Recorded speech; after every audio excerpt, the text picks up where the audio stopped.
Ya, assalamualaikum warahmatullahi wabarakatuh. Selamat siang semuanya. Baik, untuk hari ini saya akan menyampaikan konsep dasar desain rekam medis elektronik untuk mata kuliah desain dan juga manajemen formulir. Eh, Ya mungkin kalau misalnya sebelum-sebelumnya kita sudah mempelajari terkait semua hal gitu ya yang berhubungan sama desain formulir rekam medis yang konvensional gitu ya. Nah, hari ini saya akan menyampaikan terkait konsep dasar gitu ya dari desain rekam medis elektronik itu seperti apa. Ya, ya yang yang pertama adalah mungkin kita sudah sering kita sudah sering mengenal atau mendengar juga gitu ya terkait terkait electronic medical record, terkait electronic health record gitu ya. Ataupun kalau bahasa Indonesianya itu adalah rekam medis elektronik ataupun rekam kesehatan elektronik. Jadi yang dimaksud sama EMR atau rekam medis elektronik itu adalah merupakan bagian dari EHR ya. Telah banyak ya digunakan di berbagai rumah sakit di berbagai belahan dunia untuk menggantikan atau melengkapi rekam medik yang berbentuk kertas gitu ya. Jadi sebenarnya untuk electronic medical record itu sendiri itu adalah merupakan satu bagian dari sekian banyak dari sekian banyak bagian-bagian gitu ya dari electronic health record itu sendiri atau rekam rekam kesehatan elektronik itu sendiri. Nah, tujuannya apa gitu ya? Tujuan dari adanya IMR ini adalah untuk menggantikan gitu, untuk menggantikan atau melengkapi rekam medis yang tadinya konvensional menjadi yang rekam medis yang elektronik gitu. Tentunya kalau misalnya rekam medis yang elektronik itu dari segi tingkat efektivitas, efisiensi, beban pekerjaan itu akan lebih meringankan gitu ya apabila sebuah fasilitas pelayanan kesehatan itu sudah menggunakan electronic medical record. Untuk IMR itu adalah versi dari rekam medis kertas yang dibuat menjadi elektronik yang memindahkan catatan-catatan atau formulir yang tadinya ditulis di atas kertas kemudian diubah menjadi bentuknya itu adalah bentuk elektronik. Jadi apa tujuan dari electronic medical record itu sendiri itu adalah menggantikan dan juga memindahkan semua data-data yang mungkin awalnya itu adalah dibuat secara konvensional masih menggunakan kertas, kemudian setelah menerapkan dari electronic medical record gitu ya, semua yang tadinya masih konvensional itu semuanya diubah menjadi elektronik gitu ya, sehingga ketika sebuah data gitu ya, ketika sebuah data dibutuhkan itu bisa langsung dapat didapatkan seperti itu. Dan juga untuk data-data yang untuk pengambilan keputusannya pun akan lebih cepat gitu ya, akan lebih cepat, pengolahan datanya pun akan lebih cepat juga. Kemudian rekam medis elektronik atau IMR itu merupakan perkembangan rekam medis yang berbasis kertas ke media berbasis elektronik gitu ya. Jadi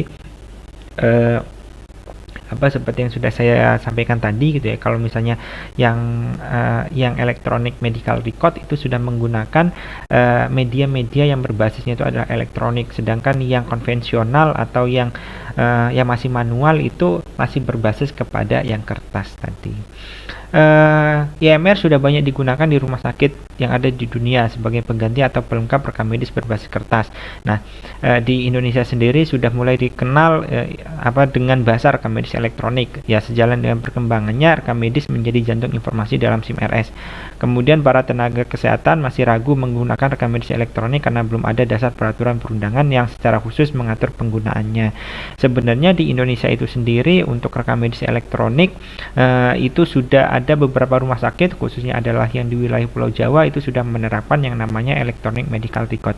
Akan tetapi untuk sebuah fasilitas pelayanan kesehatan yang secara total sudah menerapkan rekam medis elektronik itu mungkin masih bisa kita hitung ya, dalam artian masih sedikit gitu ya. Yang ada sekarang itu adalah rumah sakit itu masih belum bisa meninggalkan yang namanya rekam medis berbasis kertas, walaupun fasilitas pelayanan kesehatannya sebenarnya sudah ada sistem informasi atau rekam medis elektroniknya itu sendiri, akan tetapi memang dari fasilitas pelayanan kesehatan itu belum bisa untuk meninggalkan meninggalkan dari rekam medis yang konvensional. Hal itu juga dikarenakan dari segi peraturan perundang-undangan dan juga kebijakan yang ada di rumah sakit ataupun yang kebijakan yang ada di secara nasional itu belum ada sebuah peraturan yang mengatur tentang bagaimana mekanisme apabila akan menerapkan yang namanya rekam medis elektronik gitu tadi. Ya di Indonesia di Indonesia khususnya itu kita mengenal ada yang namanya rekam medis elektronik, rekam kesehatan elektronik, dan juga rekam kesehatan personal. Nah, bedanya apa? Kalau rekam medis elektronik itu adalah rekaman atau catatan elektronik mengenai informasi kesehatan individu yang dibuat, kemudian dikumpulkan, dikelola, dan juga digunakan dan juga dirujuk oleh dokter ataupun tenaga kesehatan yang berwenang di satu organisasi pelayanan kesehatan gitu ya. Jadi kalau misalnya rekam medis elektronik itu memang semua rekamannya itu hanya digunakan di dalam satu organisasi pelayanan kesehatan saja gitu. Sedangkan yang rekam kesehatan elektronik itu yang menggunakan rekaman ataupun catatan elektronik itu tidak hanya satu organisasi pelayanan saja, akan tetapi lebih dari satu organisasi pelayanan kesehatan gitu ya. Sehingga kalau misalnya sudah menerapkan yang namanya rekam kesehatan elektronik, mungkin sudah bisa apabila ada seorang pasien kemudian dia berobat di satu rumah sakit, misalnya rumah sakit A, kemudian data-datanya itu sudah ada di sudah dikumpulkan gitu ya, kemudian mungkin seminggu lagi berobat di rumah sakit B, sehingga data-datanya yang ada di rumah sakit A itu bisa terbaca di rumah sakit B, seperti itu. Kemudian kita juga mengenal yang namanya rekam kesehatan personal. Nah, rekam kesehatan personal itu adalah rekaman atau catatan elektronik mengenai informasi kesehatan yang mengikuti standar interoperabilitas nasional dan juga dapat ditarik ya dari berbagai sumber gitu, namun yang mengelolanya itu adalah individunya itu sendiri gitu ya. Jadi ibaratnya itu adalah yang memegang gitu ya, yang memegang rekam medis ya, dalam tanda kutip itu adalah yang memegang rekam medis, yang mengendalikannya itu adalah seorang pasiennya itu sendiri ya, atau individunya itu sendiri gitu. Mungkin kalau misalnya rekam medis elektronik itu adalah yang mengendalikannya atau yang menyimpannya itu adalah dari fasilitas pelayanan kesehatan. Akan tapi kalau misalnya rekam kesehatan personal itu yang mengendalikannya sudah seorang pasiennya itu sendiri ataupun individunya itu sendiri, seperti itu. Jadi itu adalah bedanya antara rekam medis elektronik, rekam kesehatan elektronik, dan juga yang rekam kesehatan personal. Ya, mengapa kita membutuhkan electronic medical record gitu ya? Apabila kita lihat dari gambar ini gitu ya, untuk ruang arsip ataupun ruang filing apabila masih menggunakan konvensional itu akan bentuknya seperti ini gitu. Apalagi kalau misalnya sebuah fasilitas pelayanan kesehatan yang jumlah pasiennya setiap harinya itu akan bertambah terus, akan tetapi ruangan untuk menyimpan rekam medis yang konvensional itu tidak bisa bertambah seperti itu, sehingga lama kelamaan nantinya yang namanya ruang filing itu akan sangat penuh seperti ini gitu ya. Dan juga dari segi keamanan gitu ya, dari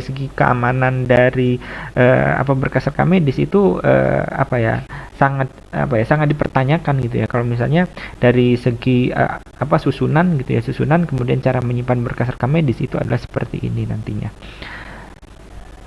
Ya, ini adalah persiapan menuju rekam medis elektronik gitu ya. Mungkin kalau misalnya masih konvensional gitu ya, banyak sekali berkas-berkas rekam medisnya seorang pasien disimpan gitu ya di ruang aktif yang sangat luas, yang sangat besar gitu ya, dan juga rak-raknya yang sangat banyak gitu ya.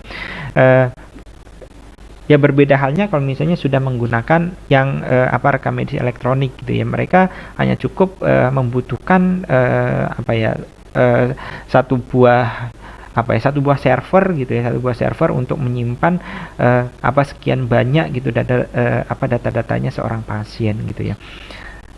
Eh, ya ini adalah dasar hukumnya ketika kita akan menggunakan rekam medis elektronik, walaupun sebenarnya untuk dasar hukum yang berhubungan langsung gitu ya, atau yang membahas langsung terkait rekam medis elektronik tidak ada gitu ya. Selama ini kita masih bersumber kepada undang-undang transaksi elektronik sebenarnya di Undang-Undang Nomor 11 Tahun 2008 ini gitu ya. Dan juga di sini juga kita bisa menggunakan 269 2008 tentang rekam medis, kemudian praktek kedokteran juga 229 2004, dan juga informasi dan juga sistem informasi rumah sakit atau yang berhubungan sama SIRS ya.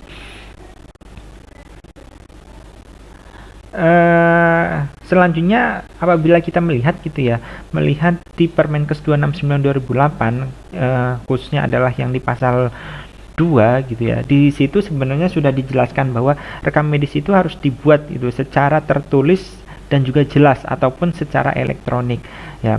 Kemudian penyelenggaraan rekam medis gitu dengan menggunakan teknologi informasi elektronik itu diatur lebih lanjut dengan peraturan sendiri. Akan tetapi untuk peraturan yang berhubungan sama rekam medis elektronik ya di Indonesia sampai saat ini belum ada gitu. Sampai saat ini masih masih dalam pembahasan apa yang ada di pusat itu masalah rekam medis elektroniknya gitu. Dengan Permenkes tersebut yang menyatakan bahwa rekam medis itu dapat berupa yang konvensional maupun yang elektronik gitu. Sebenarnya di peraturan kita gitu ya masih masih memperbolehkan gitu ya untuk fasilitas pelayanan kesehatan itu masih menggunakan yang manual gitu ya. Tapi kalau misalnya kita melihat dari segi efisiensi, efektivitas, kemudian dari segi keamanan gitu, maksudnya keamanan itu adalah keamanan datanya seorang pasien itu memang lebih lebih cenderung apabila kita menggunakan yang rekam medis elektronik gitu. Tapi apabila sebuah rumah sakit gitu akan menerapkan sebuah rekam medis yang elektronik, tapi sebelumnya itu masih menggunakan rekam medis yang secara manual gitu ya, memang harus ada persiapan-persiapan tertentu untuk kita melakukan peralihan gitu ya dari rekam medis yang awalnya manual gitu ya atau konvensional kemudian kita ubah menjadi yang elektronik gitu ya, terutama masalah sarana prasarana dan juga masalah SDM gitu ya, karena kebanyakan untuk yang paling susah itu adalah masalah SDM gitu ya, SDM yang ada di fasilitas pelayanan kesehatan yang sudah nyaman gitu ya menggunakan rekam medis yang konvensional kemudian diminta untuk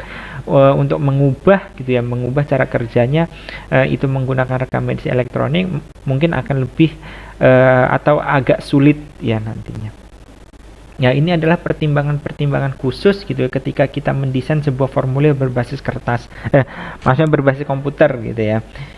Di sini terdapat ada dua pertimbangan utama gitu ya ketika kita akan mengumpulkan data dan juga pelaporan informasi melalui komputer. Yang pertama adalah dari segi format ataupun layout layar dan juga hasil cetakannya. Dari format layarnya, di mana komputer itu sudah mengubah konsep yang awalnya konvensional formulir kemudian diubah menjadi elektronik ya.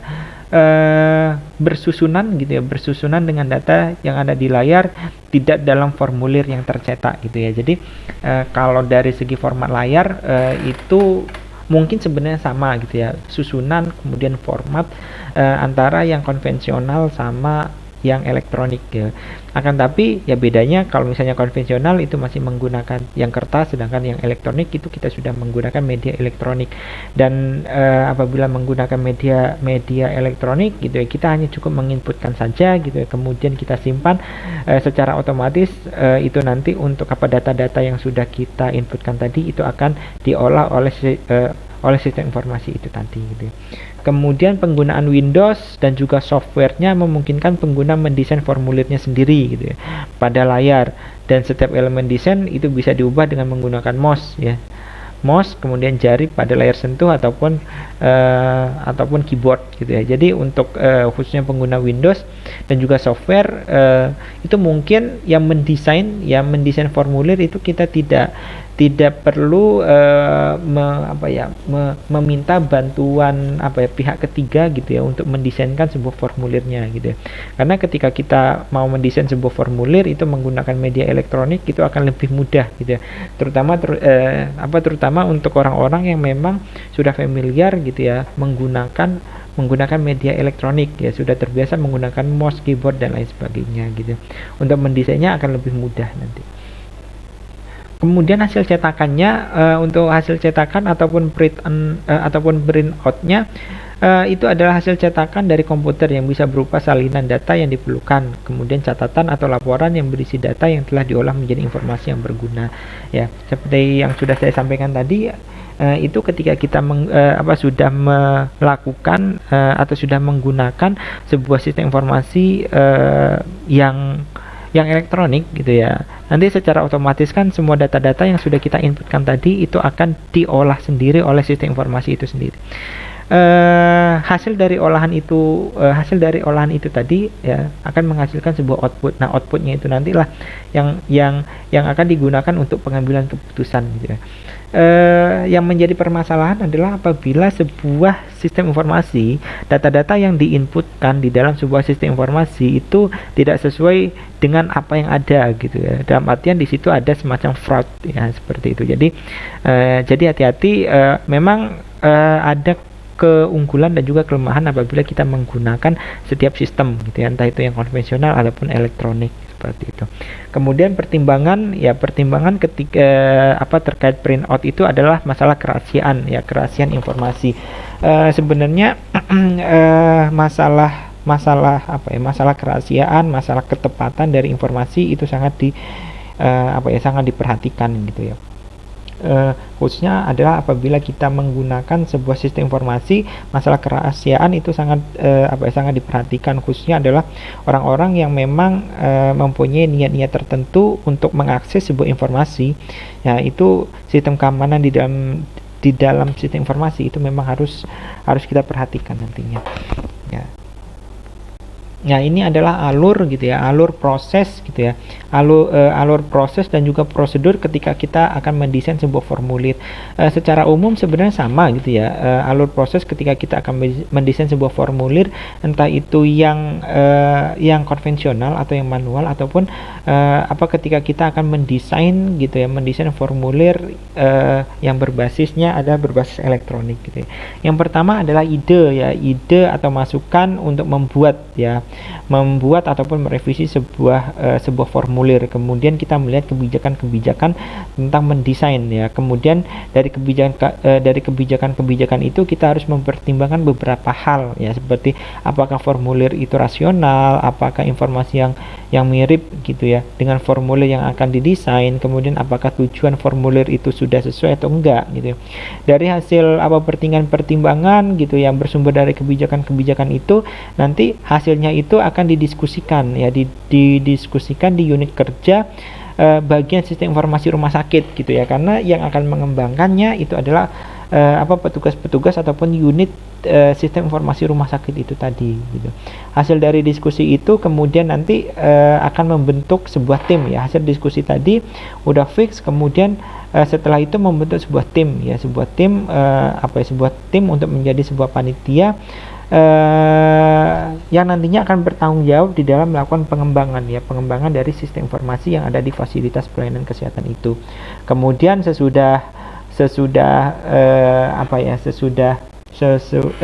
panitia itu ada, kemudian mempresentasikan draft ya formulir gitu dalam sebuah pertemuan dengan tim gitu ya.